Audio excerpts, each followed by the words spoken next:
Assalamu alaikum and welcome to another edition of With the Prophet. I'm Ali Coleman, I'll be your host. Our subject for today, new Muslims. Our guest, as always, for this episode, for this show from Saudi Arabia, we're honored to have with us Sheikh Alhakeem. Assalamu alaikum and welcome. Wa alaikum salam wa rahmatullahi wa barakatuh, and it's a pleasure for me to be here. Thank you. As we said, our subject is new Muslims. We're looking in this show at how the Prophet, peace be upon him, interacted with all the members of society. Today we focus on new Muslims. Without a doubt, we know that the Prophet, peace be upon him, was given a very great and noble task. That was to continue this calling of human beings to worship Allah subhanahu wa ta'ala alone, continuing this long line of succession going back to Prophet Adam, peace be upon him.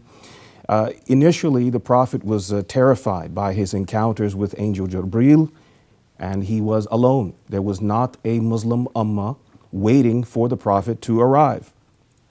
This meant that he was in a position to receive all of the new Muslims. The people we now know as the Sahaba did not meet the Prophet as Muslims. But what this means is that we can draw upon some great insights about how he managed nourished, maintained relations with these new Muslims. We want to be clear that we're not talking about making dawah, inviting people to Islam. Our focus in our show today is about nurturing that relationship after someone has made the decision to embrace Islam. That's our focus. Let's start with the critical moment after someone has understood what Islam is, what its principles and teachings are, the critical moment when they make the decision to either accept or reject Islam. Let's look at the Prophet, peace be upon him, what was his response, his reaction to people deciding either to accept or reject? Bismillah ar-Rahman ar-Rahim, alhamdulillahi rabbil alameen, wa sallallahu wa sallam wa baraka ala abdihi wa rasulihi al-ameen, Sayyidina Muhammadin wa ala alihi wa sahbihi ajma'in. The Prophet alayhi salatu was salam, when it came to people accepting Islam, he was very jubilant and happy. You see, this was his purpose in life, and that is to worship Allah Azza wa Jal mainly through calling people out from the darkness into the light. So he spent endless hours calling disbelievers to believe in Allah and to follow his commands, to the extent that he might have gotten into a phase of depression when they rejected him. Not that he was depressed, a'udhu billah. He had Allah, the Almighty, to comfort him. And this is what Allah did. In a number of verses in the Quran, Allah Azza wa Jal condoles his messenger by saying, perhaps you will kill yourself in grief or out of grief if they do not respond and believe. And Allah is telling him, don't do that. Don't be depressed. Don't be sad if they don't accept your da'wah. You've done your duty and your job, and the rest lies in Allah's hands. So whenever someone accepted Islam, the Prophet ﷺ can be clearly seen to be happy. A Jew servant, we mentioned this before. Yes. Just before he died, when he was sick, the Prophet visited him ﷺ and asked him to accept Islam, and he did. The Prophet came out from the house happy, with a big smile on his face, praising Allah and saying, praise be to Allah, for Allah has saved him from hellfire because of me. Ikrimah ibn Abi Jahl. We know Abu Jahl, the pharaoh of this ummah. His son, Ikrimah, when the conquest of Mecca took place, he fled Mecca. He didn't stay behind. And he traveled distances, and he did not have an aim to go to. And then he came in regret back to the Prophet ﷺ, wanting to accept Islam. Now his father was one of the biggest enemies of Islam. Yet when his son Ikrimah came, the Prophet jumped from his seat and embraced him and was so happy to meet him. Why? Because he came accepting Islam. Adi ibn Hatim, his father was one of the greatest men of Arabia, known for his generosity. And whenever you compare generosity to someone, you always say he is more generous than Hatim al-Ta'i. He's a well-known name. His son Adi, when he came, the Prophet hosted him in his house, gave him a cushion to sit down, and started to teach him and accept him. He was happy, sallallahu alayhi wasallam. And this is how we should be when we hear that a celebrity embraced Islam. We're happy not because he is a celebrity, because a new brother of ours has joined the family. If a janitor accepts Islam, I'll be as happy as much. We might not hear about it, but we should be. Yes, but when we know, we are as happy because he's a new brother of ours. So that's a good picture for us, that you're showing us that the Prophet, peace be upon him, was happy when people, and concerned when they rejected. This is important for us to help manage our expectations. We put ourselves under a lot of pressure when we make da'wah. I'd like to move to another a part of this. This also has to do with the context, the early Muslim context. Because Muhammad, peace be upon him, the Prophet of Islam, was drawing people to follow him, they weren't coming from Muslim households. They didn't have the teachings of Islam as generations of background that they were coming from. So all this was new. And so the question is, in terms of developing an Islamic heritage, some of the first things, the most important things that the Prophet, peace be upon him, ordered the new Muslims to do as a part of establishing this new ummah. What kinds of things did he see were of utmost and primary importance in the lives of the new Muslims? If you're talking about what a new Muslim first steps should be, this is different than what and how the Muslim community is supposed to deal with this new Muslim. In a sense, that if a person wants to accept Islam, he pops the question, what should I, how would I do it? What should I do? So the procedure is simple. You take a full bath, which is highly recommended, though it is not mandatory, but it's sort of symbolic because you're going to cleanse your inside and purify your soul with accepting Islam, and you are cleansing your body from any impurity and anything that is not worthy of Islam. So there are hadiths where the Prophet ﷺ used to instruct those who embraced Islam to go and have a ghusl, total bath. And in some incidents, he might tell them to shave their heads. But this is rare. And the scholars said that shaving the head is when a person has a haircut that is specific for the disbelievers, like the Marines haircut, for example. This is not for Muslims. It's called qaza', or like, what is it, the tomahawk? Haircut like Mr. T or someone like that. This is un-Islamic, so he has to shave it, so that when I see him, I can tell that I can relate to him. He's a Muslim. And the Prophet ﷺ looked at the bigger picture. And what is that? You know what is the biggest problem new Muslims face? Is that when we call them to Islam and they make this massive shift from one religion to the other, and they leave their culture, they leave behind all what was normal for them all these years, This is not easy. You're letting go of everything that is dear to yourself if it goes against Islam. The biggest problem is when people call them to Islam and then they abandon them. So now he's like a loner. Okay. My community doesn't want me because I've left their religion, and the Muslims are not taking me in because they're busy giving da'wah to someone else. So this is like cultivating the land, throwing the seeds, and leaving. You're not irrigating it, you're not taking care of it. Inevitably, it's going to die. Now, the Prophet ﷺ took good care of this, and he made it clear to the companions not to let go of their brother.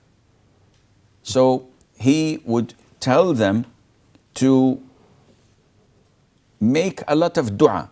And this is step one. A new Muslim and an old Muslim. What is the most important dua of all? Ask Allah Azza wa Jal to make us steadfast on Islam. The Prophet ﷺ, most well-known dua, that he would not make any other dua more than it was, O turners of heart, make my heart steadfast on Islam. And this is the Prophet ﷺ. So you could imagine those who are below him, how vulnerable would they be to flipping. And a lot of those new Muslims, if not been taken care of, they'd flip. And Satan is there. He sees that there's great momentum when they accept Islam. So he leaves them for a couple of weeks, couple of months, maybe a couple of years, until it fades a little bit. Then he starts his attack by trying to lure them back to their old ways and habits. And if there isn't sufficient knowledge, then they would not make it. There are other steps and other ways that, if you wish, we could discuss that as well. Yes, after the break, I would like to ask you about the things that the Prophet, peace be upon him, did to help combat misconceptions, false beliefs, old habits, all this kind of thing, when we come back, inshallah. Assalamu alaikum and welcome back to With the Prophet. Sheikh, before the break, we promised to get to the subject of how the Prophet, peace be upon him, dealt with the pre-existing beliefs and habits of the new Muslims around him. Did he change their names? Did he encourage that to be changed? How did he manage this process? Well, the Prophet ﷺ did not use the same method with all. Okay. So it is dependent. There are so many Muslims who accepted Islam, and the Prophet did not change their names, ﷺ. Okay. And the vast majority of them, their names remained as they were. However, there are people, when they accepted Islam, the Prophet ﷺ changed their names, either because their names were inappropriate or it had a bad meaning. We addressed this in one of our earlier episodes. With the children, yes. Naming the children. So it is not the norm for someone's name as David, for example, to come and call himself Abdullah. Why is that? He said, I'd like to change my name. You don't have to. David is a good name. Michael is a good name. John is a good name. It's just a name. But if it's something that is the servant of Jesus, no, this is not permissible. If it is the name of their gods, for example, Rama or whatever, this is to be changed. If it is someone's name which is insultive, his name is moron, for example. Right. Yeah, you change this. But other than that, you don't have to. If you wish, it's okay, but it's not a must. See, these misconceptions, Muslims have them. Superstitions, Muslims have them. Not only new Muslims. So what and how to deal with this?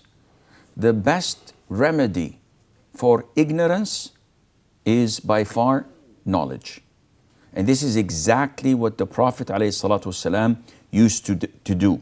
One of his companions, Tariq ibn Ashyam, says that whenever the Prophet ﷺ met a new Muslim, he would teach him how to supplicate, what to do.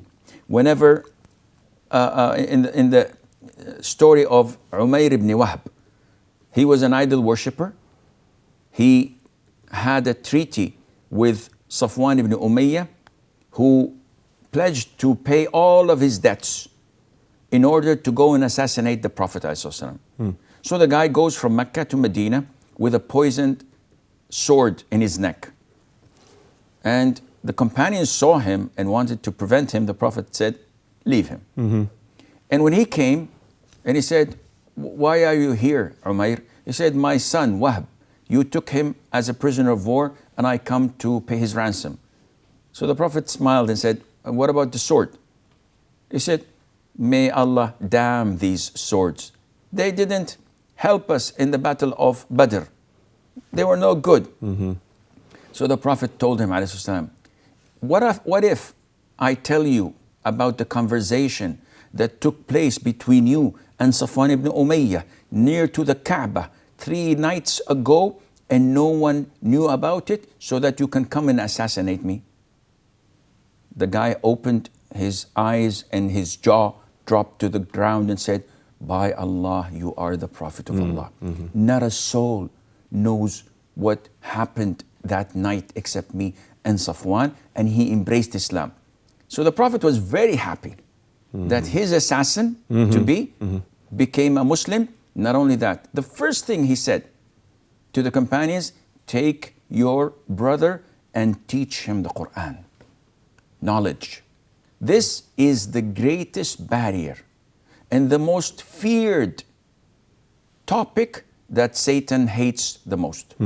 He fears it and he hates it because it would call people to get closer to Allah Azza wa Jal. Knowledge, the best weapon against ignorance, pursuing knowledge. I'd like to ask about imposing sudden changes. These can come both from within. You know, maybe we say, I'm a new Muslim now and I have to do all these things and I have to catch up and there's so much and Islam is so vast. Or externally, maybe the people who are in the relationship with me, nurturing me, maybe they may have undue expectations. Maybe they want me to run too fast in Islam. What's the problem with making too many changes too fast? If you cook something and you don't give it its paste, it's going to burn. And it's not going to be good.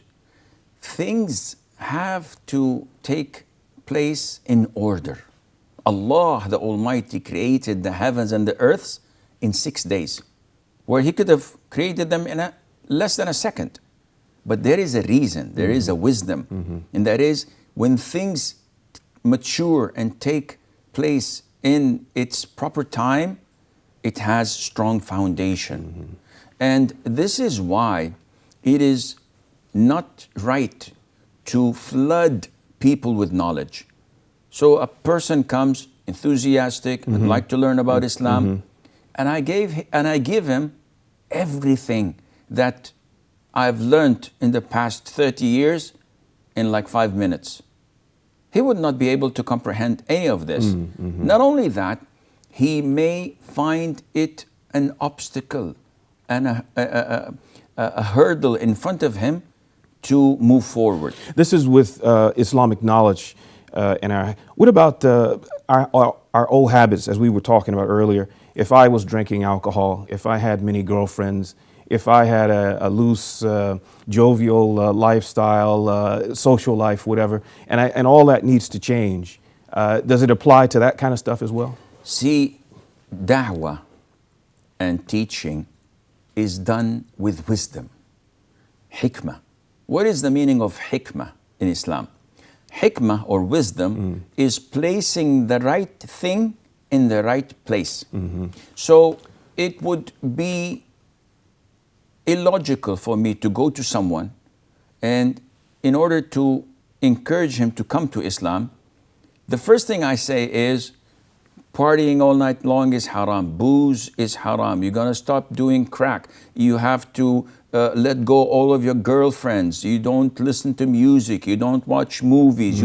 It's all the don'ts in the world in one pot, and he would not take that. But rather, you give the positive things.